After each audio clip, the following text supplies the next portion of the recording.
ঢাকা বিশ্ববিদ্যালয়ের ফজলুল হক হলে মোবাইল চোর সন্দেহে পিটুনিতে তোফাজ্জল নিহতের ঘটনায় ৬ জনকে গ্রেফতার করেছে পুলিশ। এই ঘটনায় শাহবাগ থানায় হত্যা মামলা দায়ের করেছে ঢাবি কর্তৃপক্ষ। ঘটনা তদন্তে গঠন করা হয়েছে ৭ সদস্যের কমিটি। জড়িত কাউকে ছাড় না দেওয়ার কথা জানান প্রক্টর।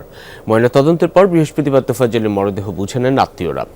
প্রত্যক্ষদর্শীরা জানান, বুধবার বিকেলে ক্রিকেট খেলার সময় কয়েকজন শিক্ষার্থীর মোবাইল চুরি হয়।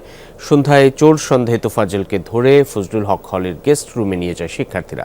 এই ঘটনায় জালাল, সুমন, ফিরোজ, সামাদ, ইয়ামুজ জামান ও মোত্তাকিন সাকিন জড়িত বলে শনাক্ত করেছে প্রশাসন। জানা গেছে, নিহত তোফাজ্জলের বাড়ি বরগুনার পাথরঘাটার কাঁঠালতলী গ্রামে। থাকার কোনো স্টেশন নাই। পরে এই আজকে সকালে আমাকে ফোন দিয়ে বলে যে তোফাজ্জল মারা গেছে।